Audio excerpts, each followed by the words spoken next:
Buenas tardes, soy Javier Silva de Ciudad Austral. No sé si ustedes conocen a Alexander Solzhenitsyn, si lo han escuchado hablar alguna vez de él.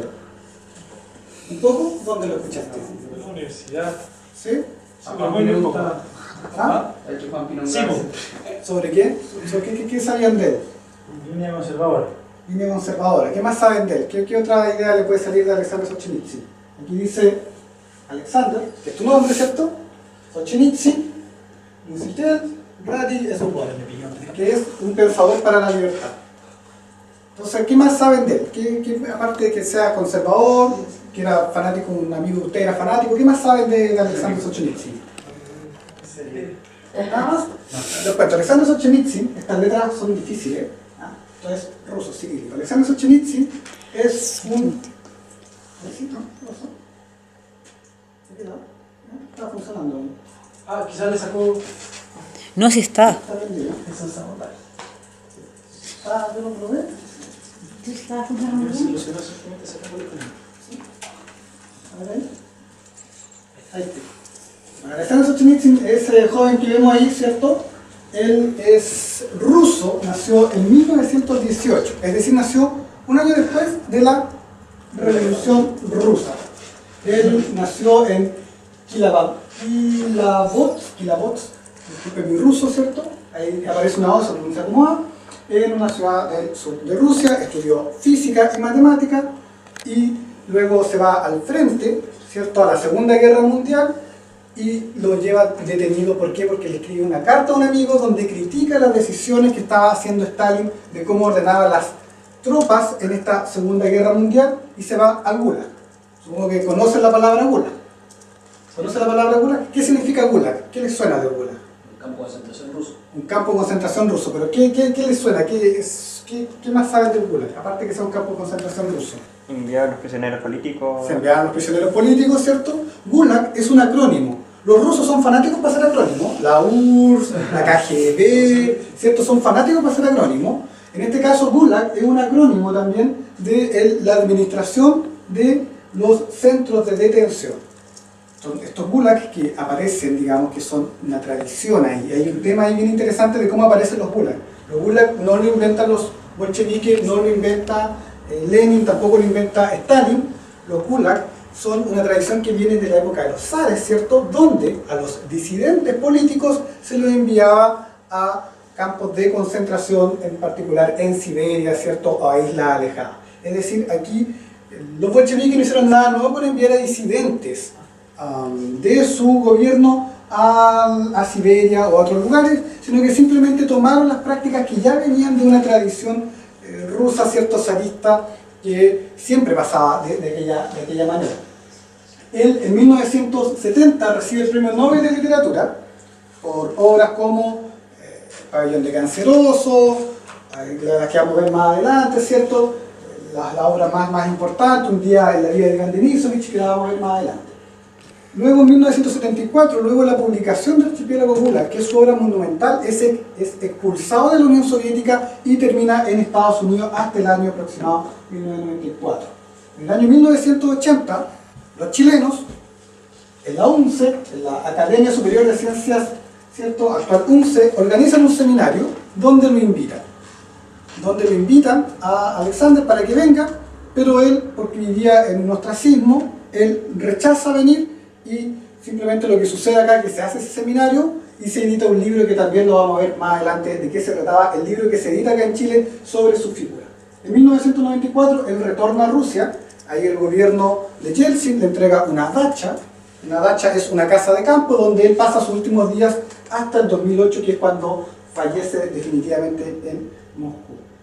Entonces, eso en primer lugar más o menos algunos datos biográficos. ¿Qué mundo le tocó vivir a Solzhenitsyn? A ese soldado del Ejército Rojo. Le tocó vivir la Revolución de Octubre. ¿Qué es la Revolución de Octubre? Y acá es bien interesante ver cómo vamos marcando, ¿cierto?, este siglo XX de violencia, este siglo XX que discurre entre dos ideas polarizadas, entre una idea entre el individualismo y el colectivismo, entre el individualismo que propone eventualmente, ¿cierto?, la Occidente, Estados Unidos, Inglaterra, con el colectivismo que está presentando a la Unión Soviética. él vive esta revolución de octubre, y la revolución de octubre, como ustedes quizás muchos le han hecho saber, que era una gran revolución, los rusos salieron en masa a tomarse el Palacio de Invierno, y mataron al zar, y llevaron a todo el mundo a la cárcel, etc.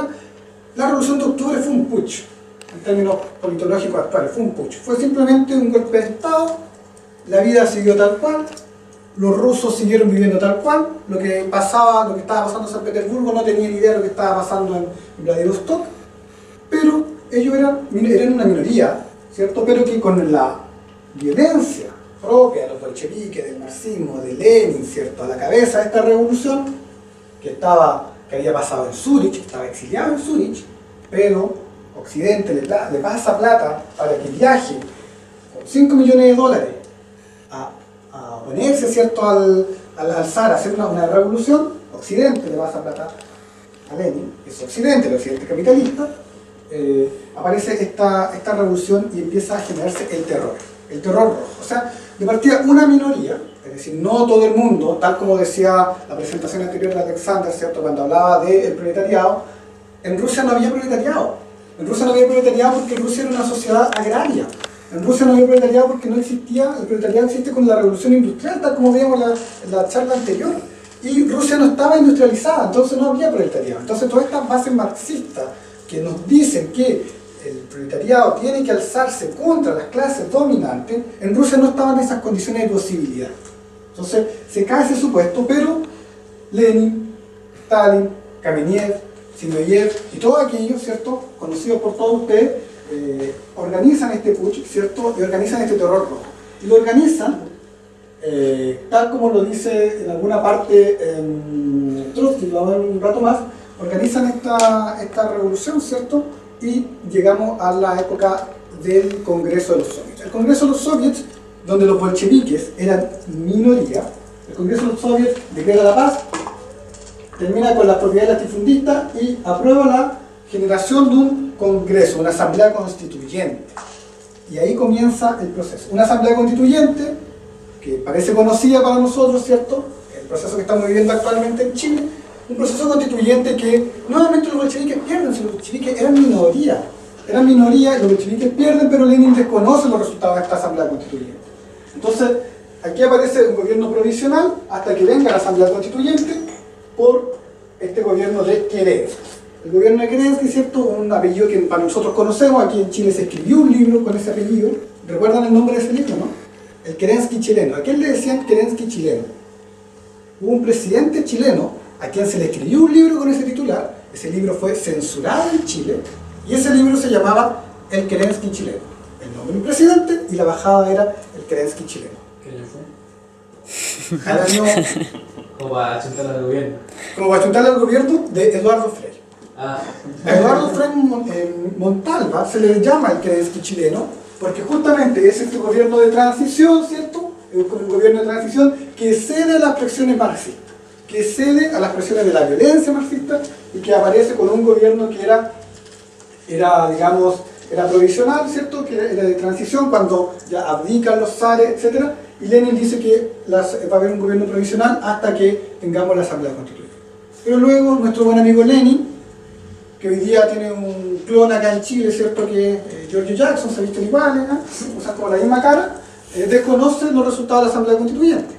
Así que ojo cuando veamos que lleguemos a un proceso de asamblea constituyente, que es probable que lleguemos acá en Chile, y no nos sorprendamos, no nos vayamos a sorprender, no batallemos cuando algunas fuerzas denominadas democráticas nieguen la asamblea constituyente y la legitimidad.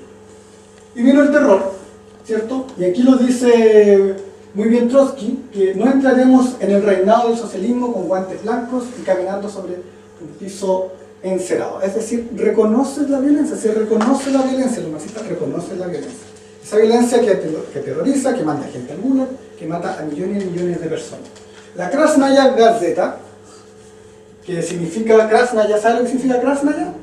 Rojo. Gaceta, diario. El diario rojo, o sea, el diario del ejército rojo, de los comunistas, los bolcheviques, sin piedad, sin perdón liquidaremos a nuestros enemigos a cientos, que sean miles. Dejemos que se ahoguen en su propia sangre. Es decir, ya desde el primer minuto, esta idea tan noble del proletariado, esta idea tan noble de llevar al proletariado a este estadio superior, ¿cierto?, de la revolución, de la dictadura del proletariado, ya sabíamos lo que se venía, ya sabíamos que se venía un terror rojo.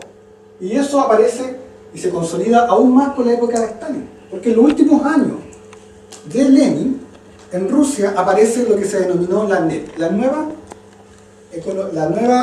política económica, que entrega pequeños trazos de libertad económica, ¿cierto?, donde generó una pequeña brotes de liberalismo económico, por así decirlo, y que la gente incluso lo empezó a recordar, o lo recordaba hasta ya la década de los 90, en la mejor época, creen algunos, de la Unión Soviética, esta época de la nueva política económica, donde hay trazos de libertad económica. Curiosamente, la mejor época de la Unión Soviética que la gente recuerde, o que aparezca en los libros, es la época donde pudieron estar un poquito más cercanos al liberalismo económico.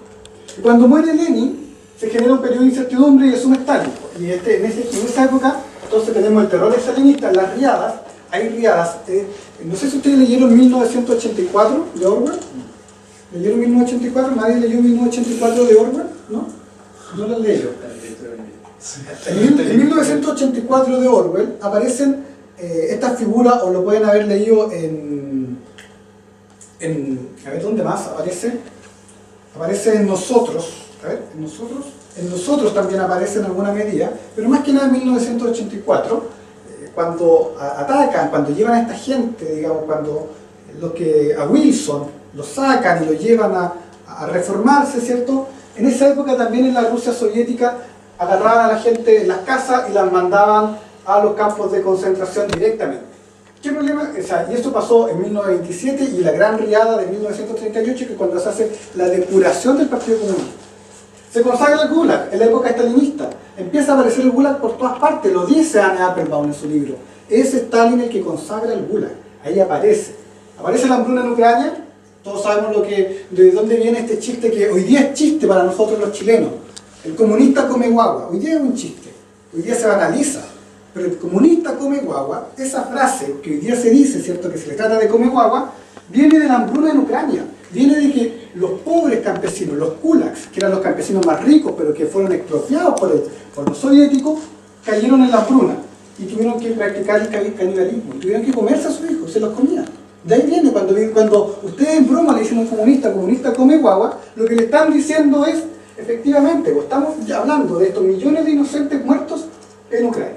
La política del NKVD, que luego se llamará KGB, ¿cierto?, y que antes se llamó Checa, que toda esta política de represión. No sé si ustedes vieron La vida de los otros, esta película alemana. Esa película alemana muestra justamente cómo la policía, ¿cierto?, se mete en la vida de las personas y empieza a infiltrarse para controlarla y para ver si dicen algo en contra de la dignidad o en contra de lo que diga el partido, ¿cierto?, lo toman preso. Esa política del NKVD. No sé si ustedes leyeron Los que vivimos, de Ayn Rand.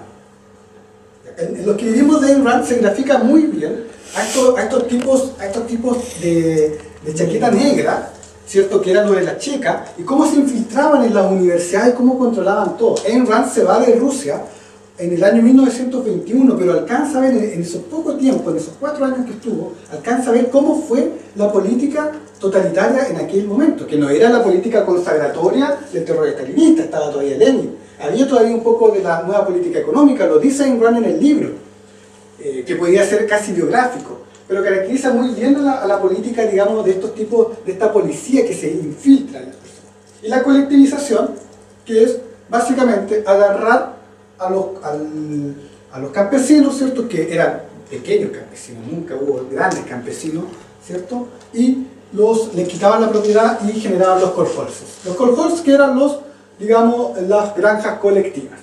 ¿Y qué generan las granjas colectivas? Generan hambruna, generan escasez. Lo vimos anteriormente, cuando se analiza, cuando se planifica la economía, no resulta. ¿Y qué pasó? Que no resultó. No resultó con la colectivización, no resultó, digamos, con este terror stalinista.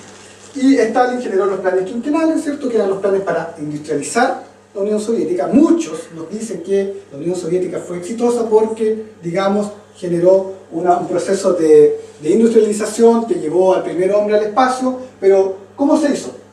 se hizo matando millones de personas, mandando a millones de personas a la cárcel, teniendo una política del terror, ¿cierto? Y aparece la Segunda Guerra Mundial, que ahí es cuando nuestro autor se va al frente de batalla. Luego viene el deshielo, esta época cuando muere Stalin, en el 20º Congreso del Partido Comunista, el informe secreto que hace Nikita Khrushchev respecto a Stalin, ¿cierto? Al culto a la personalidad, ahí se reconocen ciertas atrocidades que hizo Stalin, pero solamente se reconoce lo que reconoce Khrushchev. Ahí hay que tener ojo, Khrushchev no reconoce todos los millones de asesinatos que hubo de Stalin, ni toda la política de colectivización y la hambruna en Ucrania. Khrushchev venía de Ucrania, había sido general en Ucrania. Lo que reconoce Khrushchev es simplemente la política contra los dirigentes del Partido Comunista. Solzhenitsyn escribe Un día en la vida de Iván Denisovich, en esa época del deshielo, se convierte en un autor oficial, y luego cuando escribe Archipiélago Gulag se va al exilio en el año 74. Aparece la Glasnost y la Perestroika, año de los 80. No sé si leyeron el libro Moscú de Bernardo de la Maza. Bernardo de la Maza escribe un libro en el año 88 aproximadamente, muy interesante, respecto a cómo se estaba viviendo en la época de la Glasnost y la Perestroika. La Glasnost es transparencia, Perestroika es reforma. ¿Cómo se vivía en esa época de Gorbachev? Algunos acá nos cuentan, a Occidente les llega que Gorbachev lo que quería era modernizar la Unión Soviética, hacerla mucho más cercana al capitalismo, al liberalismo. Mentira, en el libro que se llama Perestroika de Gorbachev, ustedes pueden ir a leerlo, está en español, muy fácil, lo leen y ven que lo que busca Gorbachev es revitalizar el marxismo-leninismo, volver al origen del marxismo-leninismo. ¿Por qué? Porque Stalin lo destruyó. Aquí la figura que se le hace, digamos, de la Unión Soviética, del comunismo, atacan todos a Stalin, pero sigue estando presente el marxismo-leninismo. Y lo estamos hablando en la época de 1980. No quiere decir que cuando Pinochet decía que el marxismo-leninismo, no, lo está diciendo Gorbachev, el presidente de la Unión Soviética, que él quiere revitalizar el marxismo-leninismo. Viene la caída del muro de Berlín, ¿cierto? Como contexto histórico, una supuesta victoria del mundo libre, y decimos supuesta por todas estas discusiones anteriormente, tal como decía, digamos, Alexandru, ¿cierto? De que dónde estamos hoy día, si realmente somos más libres que antes.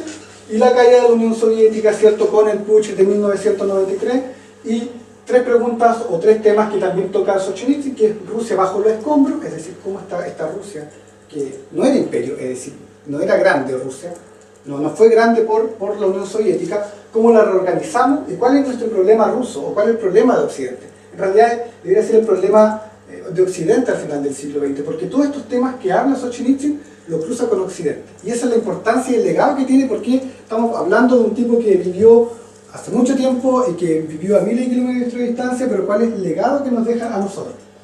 Entonces, ¿qué legado nos deja? Nos deja a Vadim Dieng y Vania Denisovich. Ahí lo pueden leer, clarito, ¿cierto? Ese es Un día en la vida de Iván Denisovich, que es un libro que, según se cuenta, se demoró 40 días en escribirse. Él se demoró 40 días y cuenta la historia de un día típico, sin grandes sobresaltos, sin grandes torturas, sin grandes problemas, de un detenido en un gulag, en el frío. Entonces cuenta un diario, es una especie de diario de vida de cómo cuenta, y la flojera de este tipo que lo obligan a trabajar, ¿cierto?, para construir rieles, para construir estos planes quinquenales, esta modernización que nos dirán los comunistas posteriormente, lo que fue la Unión Soviética, que se opuso a este imperialismo capitalista de Estados Unidos. Él lo único que tenía, digamos, era lo único que podía hacer en este campo de concentración era evitar el trabajo. Si le daban un pan al día, si le daban medio terrón de azúcar para que comiera, y con esa energía no podía trabajar. Entonces lo que busca también se ve cómo él rehuye el trabajo, que fue también una de las bases, digamos, de cómo pudo sobrevivir la gente en los campos de concentración. Este texto le vale a Solzhenitsyn ser un escritor oficial de la Unión Soviética. Se publica en la revista Novi Mir y le concede el reconocimiento. Dado que estábamos en la época del deshielo, en la época de Khrushchev, ¿cierto?, le concede el deshielo. Y él se convierte en un autor oficial, en un autor soviético, no prohibido. ¿De qué se trata la obra, cierto? Tal como venía yo diciendo, un día común, ¿cierto?, en alguien que vive en un gulag en Siberia y que este régimen totalitario, ¿cierto?, este totalitarismo que nosotros podemos creer que existe en la novela, pero fue real. Hay millones de personas muertas, hay millones de inocentes muertos. lo despojó de todo, lo despojó de la familia, lo despojó de sus propiedades, lo despojó de sus sueños, pero la dignidad humana no se puede dejar, no, el Estado no es capaz de despojar todo de la dignidad humana del ser humano. Le puede quitar muchas cosas, pero hay cosas que no le puede quitar. Su capacidad de pensar, su capacidad de imaginar, y él incluso se la arreglaba para que el plato con el que comía, para que el martillo con el que trabajaba fueran de él. Porque como todo era colectivo, como el plato de comida lo cambiaban todos los días, él guardaba, escondía el plato de comida, escondía el martillo. Es decir, a pesar de todo lo inhumano que existe en este momento, la dignidad humana nunca se deja, se termina de extinguir, siempre existe, digamos. Y aquí la gracia que tiene Solzhenitsyn es que hay una pluma ágil, detallista, ¿cierto? Y que nos lleva al alma del individuo, al alma de lo que él vivió, de lo que él sufrió, de cómo él, en estos 8 años que pasó en el Gulag, lo sufrió una y otra vez. Lo sufrió, pero también de él empezó a crecer. Él creció como persona, él de ser un tipo que había estudiado, digamos, física y matemática, de ser una especie de ingeniero, ¿cierto? Lo que podría ser acá en Chile, él se convierte hoy día, se convierte en esa época en un tipo que empieza a cuestionarse, digamos, al ser humano propiamente tal y a dónde debiera llevar el ser humano. Con la publicidad que tuvo en Un día de Iván Denisovich, él escribió, le empezaron a llegar muchas cartas. En ese tiempo no había Twitter, no había Facebook, o sea, nadie le podía haber escrito un Twitter así como: buena Alexander, estoy contigo. Yo igual sufrí el Gulag, nadie le puede haber dado me gusta, así como un me gusta y no se diga más. En realidad, lo que él hizo, recibió cartas, muchas cartas, de experiencias de personas que habían pasado en el Gulag. Estamos hablando de deshielo, es decir, se podían enviar cartas, deshielo de Khrushchev, lo vimos anteriormente, hay una pequeña apertura en la Unión Soviética, y con todo este impacto de las cartas, él se hace un autor famoso, se hace autor soviético, es decir, se hace autor oficial. Él dice que en realidad toda esta presión él tiene que llevarlo a un libro mayor, un libro más grande, que una novela no basta, que hay que documentar aquello que está sufriendo la Unión Soviética. Se habían escrito muchos libros anteriormente respecto a lo que estaba pasando en la Unión Soviética, pero Archipiélago Gulag marca un antes y un después, marca un punto de inflexión. Es la obra monumental de Solzhenitsyn, que se escribe en 3 tomos. Se escribe en 3 tomos y se publica en diciembre del 73. ¿Y cómo se gestó este libro? ¿Cómo la complejidad que tuvo? Aparece en un documental muy bueno, muy entretenido, que está en YouTube, La historia secreta del Archipiélago Gulag, donde cuenta, por ejemplo, que la persona que le guardaba los manuscritos, que estaban en ruso, llegó la policía, llegó en este momento, digamos, la policía secreta, tomó estos manuscritos, la persona lo dejaron ahí, era una mujer, y esta persona se suicida. ¿Por qué? Porque ella siente que traicionó a Solzhenitsyn con estos escritos. Cuando eso pasa, agarran un auto en unos tubos, intentan pasar la frontera, la pasan y llegan a Francia. La primera vez que se aparece editado Archipiélago Gulag se edita en francés, es una traducción del ruso al francés. Esta edición, en el Arca de Papel, nos llega del francés también. Son 3 tomos y están en Trotsky's, están en el Fondo de Cultura Económica, también hay varias editoriales que tienen el libro. Es un libro que no está descontinuado, que es bien fácil encontrarlo. ¿Y de qué se trata? Se trata simplemente de cómo vivía el proceso político la persona, digamos, un preso, cómo lo vivía. Había un artículo, para los que son abogados acá, quizás puedan hacer análisis comparados de códigos penales, el artículo 58 del Código Penal Soviético. El artículo 58 del Código Penal Soviético entra todo como delito político, entra todo, incluso esto es lo que estamos pensando. O sea, ahí el gran hermano de Orwell queda chico. Ahí los bienhechores que nos habla Samiatín en el libro Nosotros, que después plagió Ayn Rand con Himno, quedan chicos. Aquí todo lo que uno diga, escriba, puede ser causal de, digamos, contra el régimen y por tanto llevarnos a los Gulag, torturarnos, llevarnos a cárceles especiales, llevarnos en vagones de 500 personas en un vagón, y los archivos y las declaraciones empiezan a aparecer de esa forma en este libro, que tiene una gracia, que a pesar de que puede ser muy dramático lo que se está contando, Solzhenitsyn nunca pierde la alegría, y siempre trata con sarcasmo y ironía, nunca pierde la esperanza de lo que está diciendo.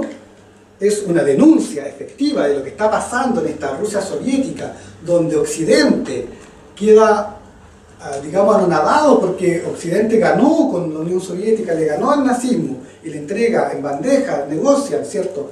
Una figura muy muy querida por los liberales, por los conservadores, por los demócratas, como Churchill. Le entrega en bandeja a Stalin el Oriente, le entrega en bandeja a millones de inocentes que quedan ahí.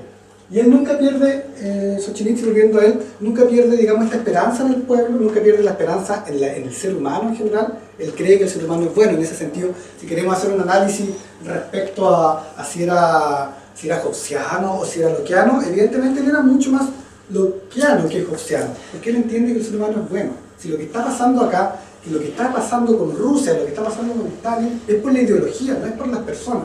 Que es justamente también, no sé si ustedes han leído La libertad y su enemigo, de Mauricio Rojas. ¿No habían leído? Ya. Cuando Mauricio Rojas habla de la libertad de su enemigo, habla del bueno, del malo y el feo, ¿no es cierto? ¿Sí o no? ¿Leyeron La libertad de su enemigo, no? Ya, la leyeron. Mauricio Rojas habla del bueno, el malo y el feo. Se refiere en esos términos a Stalin, Trotsky y Lenin. El bueno habla de Trotsky, el malo, Stalin, ¿cierto? El feo, Lenin. Entonces, ¿qué dice él? Y él coincide con Solzhenitsyn en el sentido de que fue la ideología es la mala, la ideología es la que daña al ser humano. No es que Rusia tenga una tradición de totalitarismo, una tradición autoritaria que decantó, que los bolcheviques adaptaron esta tradición, digamos, totalitaria, esta tradición autocrática que venía de los zares y que lo plasmaron, lo acentuaron aún más.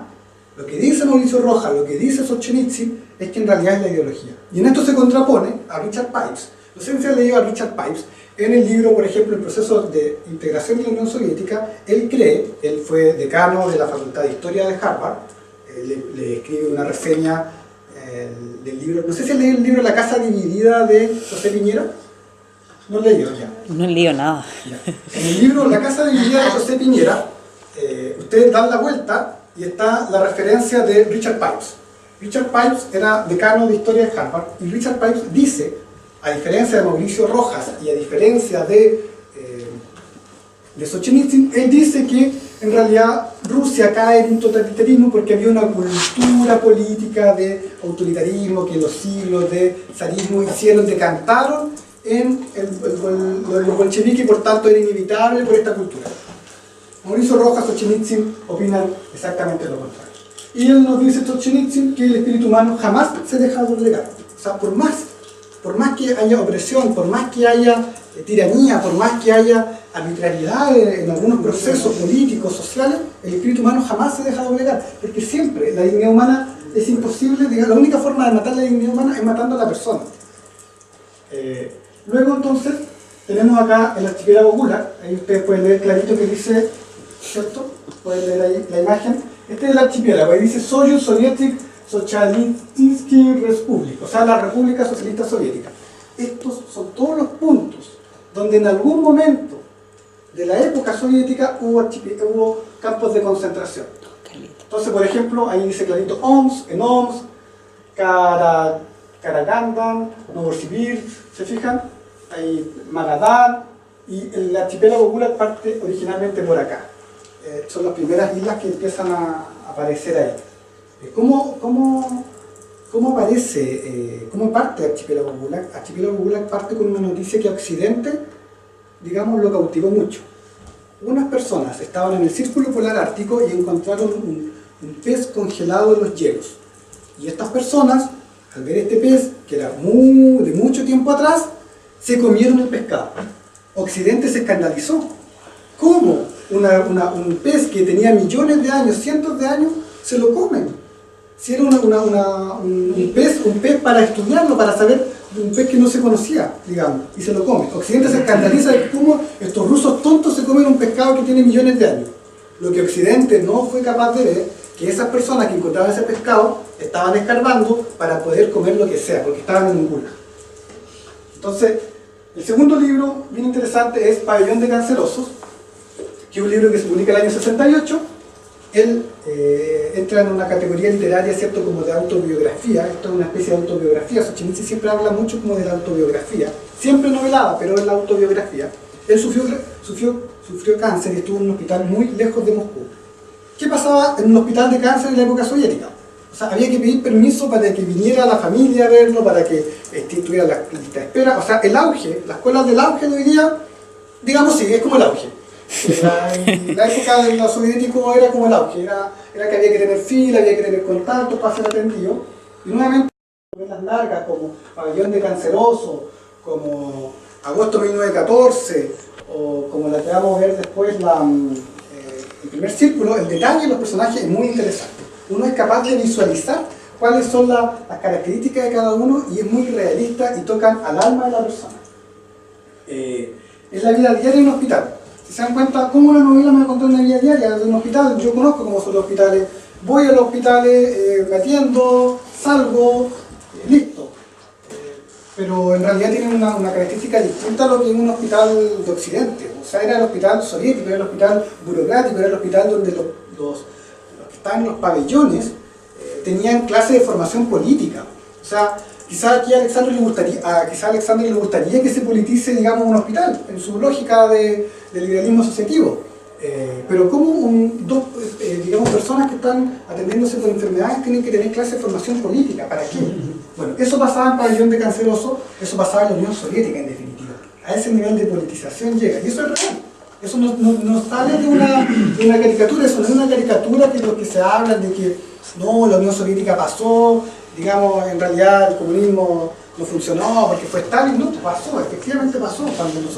Cuando después vamos a ver los ataques o la defensa que se hace del mundo libre, es porque hay una amenaza, y esa amenaza se produce justamente en esta época de los soviéticos. Bueno, nuevamente el desarrollo de los personajes, lo que conversamos, y la dignidad del ser humano. La dignidad del ser humano cruza la obra de Solzhenitsyn. La dignidad del ser humano, la libertad del ser humano lo cruza.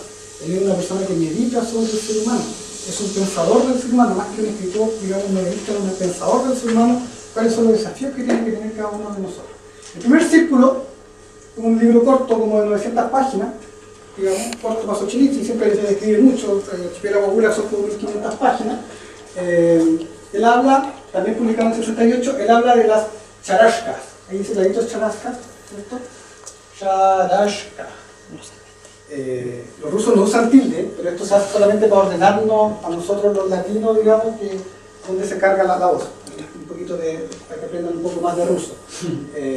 Las charaskas eran unas cárceles especiales, unas cárceles VIP. O sea, si en los gulags se pasaba hambre, si en los gulags daban menos de medio, o sea, no sé, 100 gramos de pan y un terrón de azúcar, en las charaskas los tipos la pasaban espectacular. Se comían 2 panes, 2 terrones de azúcar y trabajaban generando proyectos científicos. Eran esclavos, no eran presos, eran esclavos. Había esclavitud, estamos hablando del siglo XX, había esclavitud en el siglo XX. La esclavitud, dirá Alexander acá, que se acabó con la revolución industrial. Mentira, la esclavitud seguía en el siglo XX. Y seguían trabajando para la Unión Soviética, para estos proyectos secretos. Y él estuvo en esa cárcel, vivió en esa cárcel, y vivió porque cuando declaró qué era lo que estaba pasando, cuál era su profesión, él puso que era físico-matemático, y le dijeron, ok, tú sabes de físico-matemática, entonces ándate a esta cárcel a trabajar como ingeniero. Y ahí estuvo trabajando, pero él, o el personaje, mejor dicho, que podría haber sido él, y es probable que lo haya sido, digamos, él pide ser cambiado e irse a un gulag. Y se porta mal y genera algunos conflictos para irse a un gulag. Es decir, donde estaba trabajando muy bien, donde en una pieza de 3x4 vivían no 15 personas, sino que 12 personas, vivía súper cómodo, en realidad él quiso cambiarse al gulag. Quiso irse al gulag, y eso cuenta más o menos este primer círculo, ¿cierto?, que habla de una novela que ustedes espero hayan leído, ¿cierto?, que es La Divina Comedia de Dante, que se refiere a estos círculos, ¿cierto?, del infierno, que es el círculo más tranquilo que pasaba antes de llegar al infierno propiamente tal. Entonces, el libro que cuenta cómo era el trabajo de esclavos en el siglo XX. Si en el siglo XX hubo esclavos, y hubo esclavos de un país que uno de los diputados de nuestro país, supongo que eso sí lo leyeron, ¿no? Uno de los diputados de este país dijo que le gustaría haber sido soldado del Ejército Rojo. ¿Quién lo dijo? Un actual diputado de nuestro país. Ustedes leen las noticias, están en Twitter. ¿Quién lo dijo? ¿No saben quién lo dijo? Un diputado. Hay 120 diputados. Supongamos que no lo dijo nadie de la supuesta derecha. Teoría por sí. Telier, ¿quién? Carmona, ya, ¿quién da más? ¿Quién dice otro? Telier, Carmona. ¿Quién? Chilling, ya, ¿quién? ¿Quién? ¿Ah? La Camila Vallejo, ¿quién más? Fue Boric. Boric le preguntan, ¿cuál es tu sueño? Mi sueño es poder haber sido soldado del Ejército Rojo. Eso da para otra charla, pero el Ejército Rojo en Leningrado, en la toma, en el asalto a Stalingrado, la resistencia. Eso da para otra charla, pero básicamente lo que quiso decir Boric es que él hubiese querido ser un violador que avanzaba por los campos de Ucrania para llegar a Alemania, es que él le hubiese gustado ir a destruir catedrales históricas sin ninguna importancia militar a Polonia, que él le hubiese gustado, digamos, salir a saquear a los campesinos para la guerra. Eso dijo Boric. Nadie levantó la voz, creo, cuando Boric dijo eso. ¿Sí o no? Hubo algunos que salimos a pelearle en su propio terreno, en su propio distrito, ¿cierto? A decirle lo que él estaba diciendo. Y lo que está diciendo también Boric es que él justifica el trabajo de esclavos en el siglo XX. Él justifica la esclavitud. Y eso es muy grave. Es muy grave cuando alguien dice que quiere ser soldado del Ejército Rojo, como si alguien dijera hoy día que quiere ser de la SS. Es lo mismo, es exactamente lo mismo. Eso lo dice Boric. ¿Por qué? Porque, digamos, él entiende, él está pensando en esa lógica del siglo XX, en la lógica soviética. Si él no sale de la lógica soviética, él sigue pensando que el ser humano es un medio para otros fines. Él sigue pensando que el ser humano no tiene dignidad. Él sigue pensando a todo lo que criticó y lo que nos advirtió Solzhenitsyn. Por eso Solzhenitsyn es tan importante hoy día. Porque nos advierte con los ojos del siglo XX cuáles son las amenazas que tenemos en el siglo XXI, que eso no son muy distintas a las del siglo XX. Ya lo vimos con Boric, ¿cierto? Que quiere salir a violar, digamos, por todos los campos europeos hasta llegar a Berlín. Obras políticas. Nos habló Solzhenitsyn. ¿Cómo reorganizar Rusia? El problema ruso al final del siglo XX y Rusia bajo los escombros, que eran las preguntas que poníamos después cuando la Unión Soviética cae. ¿De qué se trata? Es un ensayo que en la década de los 90. El autor repasa de distintos ángulos los desafíos que tiene Rusia, pero no tan solo Rusia, Occidente, no tan solo Occidente, el ser humano. Esa es la importancia de Solzhenitsyn. El centro del ser humano, la idea humana en general. Demuestra lo inmoral del comunismo. Si el comunismo no es inmoral, porque dirán los liberales que parte de una noción equivocada, por ejemplo, de la teoría del valor de Marx, no es inmoral. Por eso, el comunismo no es inmoral porque no reconozca porque no le gusta hacer elecciones cada cierto tiempo, no le gusta la democracia, no es inmoral por eso.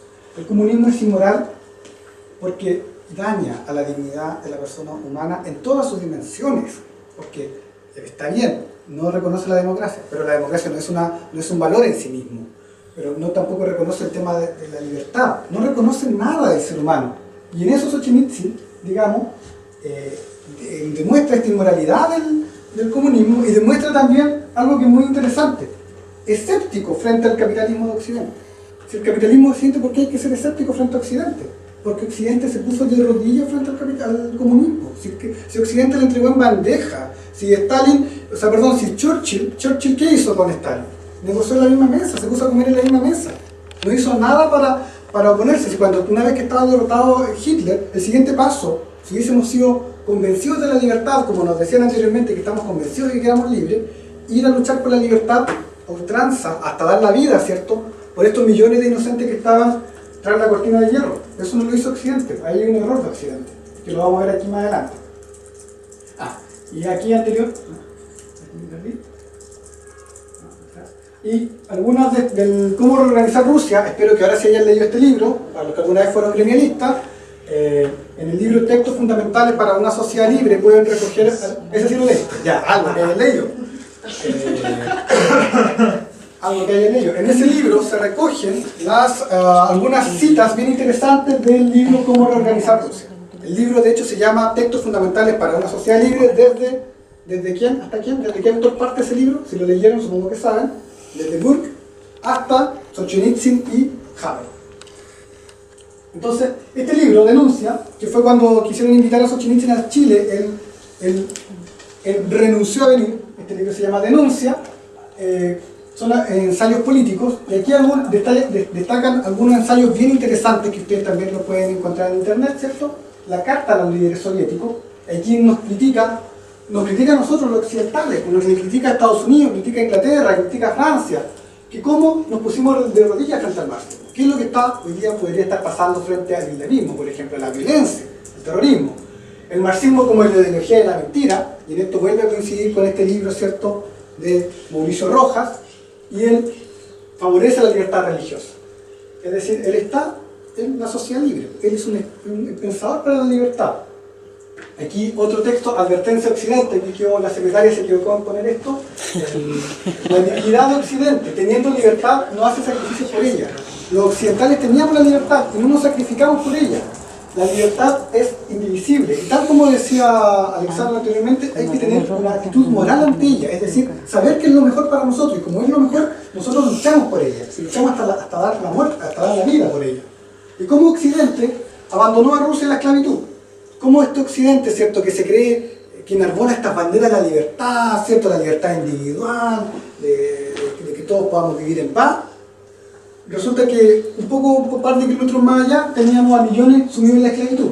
Churchill, Roosevelt y después todos los que siguieron no hicieron nada. No hicieron nada por salvar a estos millones de inocentes.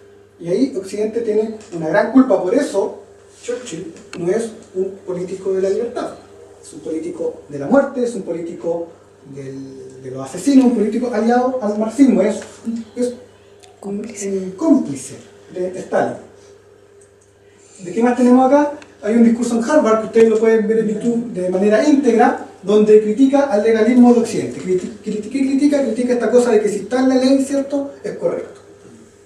Cuando en realidad el artículo 58 que hablamos anteriormente del Código Penal soviético era legal. O sea, si las detenciones eran legales, estaban ajustadas a derecho. La pregunta es, ¿eran morales esas detenciones? ¿Eran legítimas esas detenciones? Esa pregunta es la que se hace Solzhenitsyn y nos dice, claro, Occidente no dijo nada porque todas esas detenciones estaban ajustadas a derecho, por ejemplo. Critica la libertad sin responsabilidad en Occidente. Esta libertad que se da para todos, ¿cierto? Y que la persona no se hace responsable de nada. Aquí es bien interesante, justo en este rato, en este momento se anunció que Santos, el presidente de Colombia, recibe el premio de la paz, ¿sí o no?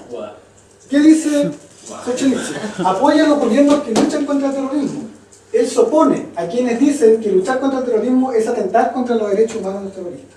Hoy día Solzhenitsyn, ¿qué diría de Santos? Que se puso de rodillas frente a los terroristas. Que negoció con terroristas, que negoció con inmorales, negoció con gente que ejerció la violencia. Solzhenitsyn, como se dan cuenta, escribió en el siglo XX, escribió muy lejos de acá, pero nos está dando una advertencia de lo que está pasando hoy día en Latinoamérica. Es decir, sigue estando vigente su legado. Puede coincidir con, hoy día Solzhenitsyn sería uribista. Hoy día Solzhenitsyn, por ejemplo, y lo vamos a ver más adelante, podría haber apoyado al gobierno del presidente Pinochet. Critica a quienes se rigen por el utilitarismo. A esta cosa de tratar el utilitarismo, ¿cierto? Ustedes supongo que leyeron, y ahí sí espero que lo hayan leído, ¿cierto? A John Stuart Mill y a Jeremy Bentham, ¿lo leyeron? ¿Ahí sí? Critica a estas nociones utilitarias, ¿cierto? De tratar al individuo como si uno está mal, pero el 99 están bien, entonces hay que hacerlo. Critica ese utilitarismo. ¿Por qué? Porque no considera la moral, no se considera lo bueno y lo malo. Hay que jugársela por la moral, hay que jugársela por lo que es bueno, hay que dar la vida por lo que es bueno. Si yo creo que la libertad tiene que estar en todo el mundo imperando, tengo que luchar por esa libertad, no quedarme sentado como lo hizo Occidente. Sobre Chile, ¿qué se dice sobre Chile? En el año 75 se comenta en algunos círculos que vendría a los 2 años el aniversario del gobierno militar. Pero en realidad era mentira porque era una noticia que había salido, era algo así como la legal de esa época. Una plaza en Francia que llevaba su nombre, se le cambió el nombre. Recuerden que él es premio Nobel el año 70, él es expulsado de la Unión Soviética el año 74, en diciembre del 73 se publicó Archipiélago Gulag, es expulsado. Una plaza que llevaba su nombre se le cambia porque él se refirió, hizo algunas declaraciones en la radio y televisión francesa sobre el presidente Pinochet. ¿Qué dijo el presidente Pinochet? Si el Chile de Pinochet no existiera, habría que inventarlo. Sabemos más, y esto lo dice en Francia, o sea, Francia está mucho más cerca de Rusia que de Chile. Sabemos más de lo que pasa en Chile de Pinochet que de lo que está pasando en Rusia. Claro, los comunistas, ¿qué hacían? la maquinaria, ¿cierto? Como dirá Pinochet en su momento, el marxismo-leninismo, ¿cierto?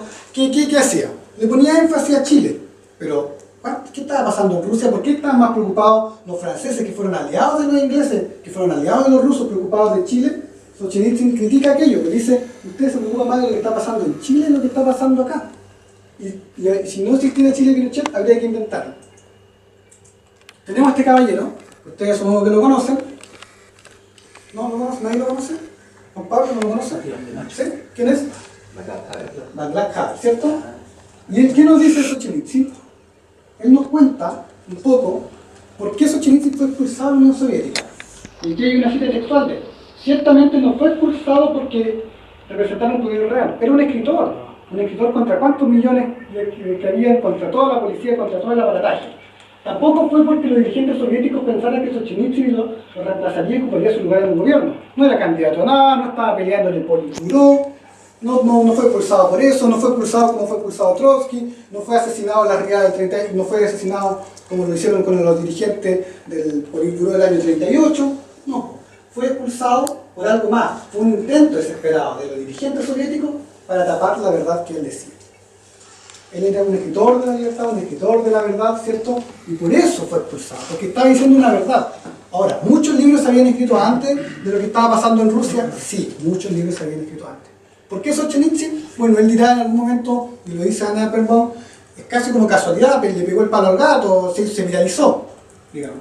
Pero muchos libros se habían escrito, sí, pero él se hizo célebre. Ahora, él también reconoce esa celebridad, ¿cierto? Que en realidad muchos antes habían escrito de eso, pero él se hace célebre. ¿Qué más tenemos acá? ¿Conocen a ese caballero, cierto? ¿Qué dice Jaime Guzmán sobre Solzhenitsyn? Lo escribe el 28 de mayo del 80, en la revista Arcilla. Y él dice, la columna se llama Nueva advertencia de un profeta. Desde su soledad de profeta vuelve a dar Solzhenitsyn. ¿De qué nos habla? Nos habla del error de Occidente, este error que permite el avance rojo.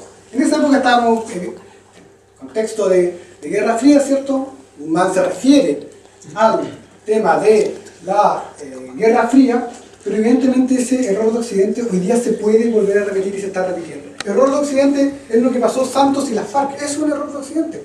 Arrodillarse frente a los que ejercen la violencia, eso es el error de Occidente. Esa es la advertencia que nos habla Solzhenitsyn, que habla con el dramatismo de que escapó, como él mismo lo dijeron un día, de la panza del dragón. Él no requiere citas ni lucubraciones, porque le basta la fuerza lapidar y lo hecho, porque él vivió aquello, porque él lo vivió, es que nos puede advertir cuál es la amenaza totalitaria, la amenaza contra nuestras libertades hoy día, que se repite desde el siglo XX y que la tenemos hoy día. Hoy día no es muy distinto al siglo XX. Hoy día seguimos teniendo una amenaza contra nuestras libertades. ¿Qué no podemos comprar? ¿Qué no podemos hacer esto? ¿Qué no podemos usar Uber? Etcétera. Son quizás muy menores a lo que vivió Solzhenitsyn, pero van encaminadas hacia controlar nuestra vida cada vez más, como pasaba, por ejemplo, en Nosotros de Samyatin, que es un libro que se edita el año 21 en Rusia, que queda prohibido porque critica los primeros años de la Unión Soviética, se hace legal en el año 89 con la Glasnost, la perestroika, y que Ayn Rand lo copia literalmente, prácticamente lo copia igual, es un plagio, ¿cierto? Y ella lo puede lanzar en Estados Unidos el año 24. Entonces, eso es lo que yo venía a contarles, digamos, menos de qué se trata Solzhenitsyn, cuál es el aporte que tenemos de cómo alguien que vive tan lejos, que trata de una cultura distinta, nos advierte y su discurso y sus enseñanzas son vigentes en el Chile de hoy, en Latinoamérica actual, en el mundo actual. Entonces, para leer más, hay algunos libros en los que me basé, Tiempo Moderno de Paul Johnson, donde pueden ver todos los procesos que pasó, digamos, desde 1917 hasta 1978 aproximadamente. Gulag de Anne Applebaum, un libro muy interesante, donde ella recopila con datos fidedignos cómo fue el tema del Gulag. Salir del socialismo de Guy Sorman. ¿Conocen a Guy Sorman? ¿Sí? Perfecto. Como conocen a Guy Sorman, salir del socialismo, Guy Sorman le gusta mucho hacer viajes y hablar con la gente, entre comillas, común, y él hace un viaje a todos los países de la órbita soviética en la década del principio de los 90 y empieza a contar cómo sucedía eso. Stalin, que es una biografía de él, el comienzo de la historia, que es un chileno, un director del Mercurio, de reportajes del Mercurio, que viaja también cuando se cae la Unión Soviética y nos cuenta con ojos de chileno qué estaba pasando en esa época. Richard Pipes, el libro que cité hace un rato, el libro negro del comunismo, que debe ser fundamental para entender la historia de qué pasa cuando discutimos con Boric, cuando discutimos con Jackson. Ellos están parando en ese comunismo de los 70, ¿sí? Ellos todavía no entran en este marxismo de Alexandre Ortega, ellos están todavía. Cuando él dice que quiere ser soldado del ejército rojo, lo que está diciendo es que se está parando en la década del 40, con ese comunismo. El gorbachevismo, que se editó acá en Chile, Instituto de Ciencia Política, un texto cortito que explica justamente esta lógica de que el gorbachevismo no es un capitalismo, no es poner el capitalismo en la Unión Soviética, sino que era poner marxismo-leninismo. Y eso lo dice explícitamente Mikhail Gorbachev. No lo dice Pinochet, no lo dicen los fanáticos de ultraderecha, dirán ustedes que el marxismo-leninismo estaba presente, no, lo dice Gorbachev, década de los 80. Eso básicamente para que vayan a leer todos los libros que intenté citar acá y ustedes no habían leído, den una revisada y se van a dar cuenta de que hay mucho más que nos puede aportar un tipo tradicionalista como Solzhenitsyn, ¿cierto? Que es escéptico del capitalismo, pero es escéptico porque entiende cuáles son las debilidades que tiene el capitalismo, que muchas veces cae en el utilitarismo, que muchas veces por negociar, ¿cierto?, estas cosas de la ciencia de salir del paso, por negociar cosas rápidas, se sienta con terroristas a negociar, financia, como financió a Al Qaeda en la década de los 80 en Afganistán, ¿cierto? Hoy día está negociando con las FARC. Esa crítica es la que nos hace Solzhenitsyn, que debemos ser un poquito más, digamos, de llevar el tema de la dignidad humana, centrarnos en la dignidad humana, y esto sin caer en lógica de intervención del Estado. Él lo dice explícitamente, él cree efectivamente en la propiedad privada, él cree que la propiedad privada es lo único que merece, digamos, que permite la riqueza, que permite el desarrollo humano. Hay que darle una vuelta también cuando nos escriben desde fuera del capitalismo, cuando nos escriben desde fuera del liberalismo, y cómo nos explican, digamos, de buena forma, lo que implica la dignidad humana. Y por eso es Solzhenitsyn hoy día, ¿cierto?, el liberalismo, porque aquí ustedes vieron anarquismo, vieron, digamos, miniarquismo. Yo intenté traerle acá una dosis distinta, ¿cierto?, un poco más conservadora, un poco más de dignidad humana, para que lo revisaran. Así que eso, muchas gracias. La última, nos pueden seguir en Facebook, Twitter, ahí están las consultas, ¿cierto? Para cualquier duda, consulta.